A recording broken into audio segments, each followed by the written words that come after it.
नमस्कार, R9 news में आप सभी का स्वागत है। मैं हूं आपके साथ ऋचा सिंह।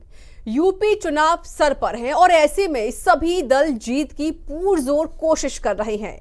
लेकिन बात अगर कांटे की टक्कर की करें तो बीजेपी और सपा के बीच ही देखने को मिल रही है। जहां एक और सपा बीजेपी खेमे को कमजोर करने में जुटी हुई है, तो वहीं बीजेपी सपा के हर चाल को नाकाम करने की फिराक में है। और ऐसे में यूपी का सियासी दंगल अब और भी दिलचस्प होता हुआ नजर आ रहा है। रिपोर्ट देखिए।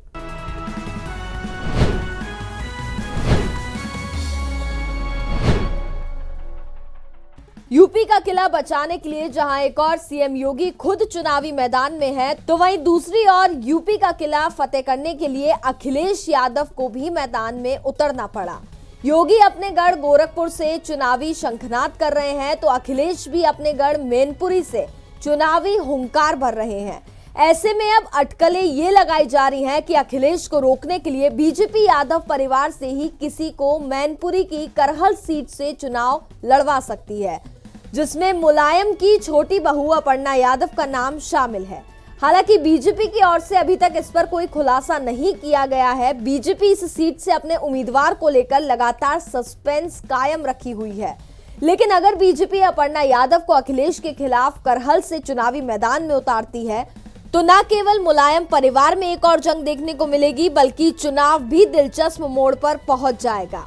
हालांकि बीजेपी ये अच्छे से जानती है कि करहल में समाजवादी परिवार में कोई अखिलेश का मुकाबला नहीं कर सकता, कम से कम इस चुनाव में तो कोई नहीं। लेकिन फिर भी बीजेपी अखिलेश के खिलाफ मुलायम परिवार पर ही दांव लगाने का प्लान तैयार कर रही है, ताकि भले ही वो अखिलेश को मात ना दे पाए, लेकिन कम से कम परिवार से चुनौती मिलने पर अखिलेश का ध्यान चुनाव से जरूर भटक जाए, ताकि बीजेपी इसका लाभ अपने चुनावी अभियान के तौर पर उठा सके और जनता को ये बात बता सके कि अखिलेश अपना ही परिवार नहीं संभाल पा रहे हैं, तो पूरे प्रदेश को कैसे संभालेंगे।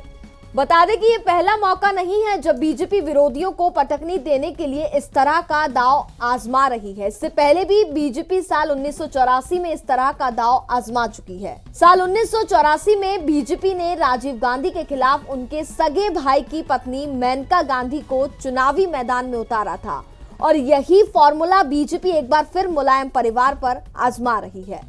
सियासी पंडितों की माने तो 1984 की तरह ही बीजेपी 2022 में भी अखिलेश के साथ यही दांव आजमाने की सोच रही है, और इसके लिए बीजेपी अपर्णा यादव के अलावा संध्या यादव को भी मैदान में उतार सकती है। अब सवाल यह है कि आखिर संध्या यादव है कौन। तो आपको बता दें कि संध्या यादव मुलायम यादव से काफी करीबी रिश्ता रखती हैं। दरअसल संध्या यादव मुलायम सिंह यादव के बड़े भाई अभयराम यादव की बेटी है, यानी मुलायम सिंह यादव की भतीजी। मुलायम सिंह यादव की छोटी बहू अपर्णा यादव की तरह ही उनकी भतीजी संध्या यादव भी बीजेपी के साथ खड़ी है। संध्या यादव अपने पति अनुजेश यादव के साथ बीजेपी में शामिल हुई थी, क्योंकि अनुजेश यादव की मां बीजेपी की विधायक रह चुकी हैं, और यही वजह है कि संध्या यादव और उनके पति अनुजेश यादव दोनों ही सियासत की अच्छी समझ रखते हैं। अटकलें ये भी लगाई जा रही हैं कि बीजेपी अनुजेश यादव को अखिलेश यादव के खिलाफ करहल से चुनावी टिकट भी दे सकती है, यानी करहल में भाई बहन के अलावा जीजा साले की भी टक्कर देखने को मिल सकती है। बीजेपी करहल से किसे अपना उम्मीदवार बनाती है, ये तो फिलहाल सस्पेंस ही है, लेकिन बीजेपी के अनुसार ये तो तय है कि सत्ता के इस जंग में मुलायम परिवार में लड़ाई जरूर हो सकती है।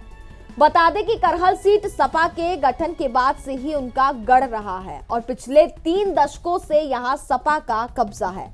हालांकि 2002 में बीजेपी महज 9 वोटों के अंतर से यहां जीतने में कामयाब रही थी, लेकिन उसके कुछ ही महीनों बाद बीजेपी की टिकट से जीतकर विधायक बनने वाले सुब्रत यादव सपा में शामिल हो गए थे। तब से लेकर अब तक यहां से सपा को कोई हिला नहीं पाया, जिसकी एक वजह यहाँ की जातीय समीकरण भी है। करहल में करीब 38% यादव मतदाता हैं, जिसका सीधा लाभ सपा को मिलता है।